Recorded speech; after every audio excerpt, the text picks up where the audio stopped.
Bismillahirrahmanirrahim.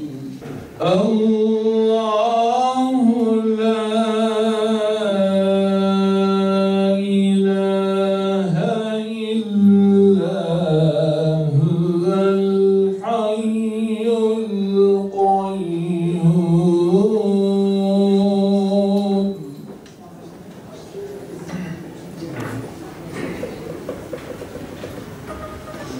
La ta'khudhuhu sinatun wa la nawm. Lahu ma fis samawati wa ma fil ardh.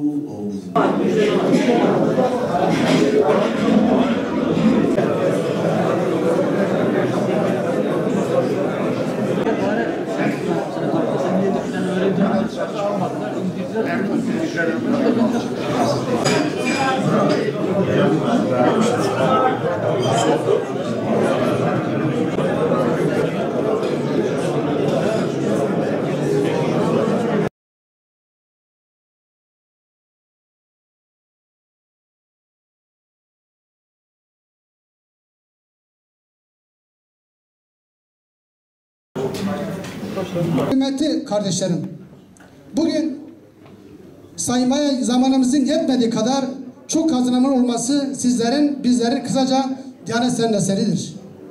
Emeğimizi zayi etmeyelim.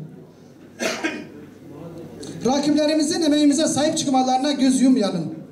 Diğer sendikalar bizim kazanımlarımızı sahiplenmek için her türlü yolu deniyor, farklı entrikalar ortaya koyuyor.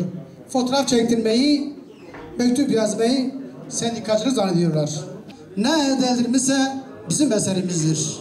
Kıymetli kardeşlerim, Diyanet Sen'in yetkili olduğu dönemde ücretlerin iyileştirilmesinden, boş kadroların doldurmasına, fahri vekillerin kadro alınmasından, ek ders ücretlerine, bayram mesailerinden yatılı Kur'an kurslarının iaşe ve ibadete giderlerin genel bütçeden karşılanmasına, ilahiyat ön lisans diplomalardaki şerhlerin kaldırılmasından, teşkilat yasamızın çıkarılmasına, Ramazan ayında fazla çalışma ücreti alınmasından, Kur'an kursu öğrencilerine kayıt döneminde ek ders ücreti ödenmesine kadar burada sayıp da vaktinizi almak istemediğim birçok kazanımda Diyanet Sen'in imzası vardır. Kamuda kılık kıyafet yasağının kaldırılmasından, cuma saatine kamu görevlerinin izin verilmesi, yaz Kur'an kurslarında yaş engelinin kaldırılması, hastanelere din görevlisi uygulamaları ve sendikamızın, memur senimizin çabaları sonucu hayata geçmiş, toplumumuzu rahatlatan uygulamalardan bazılarıdır.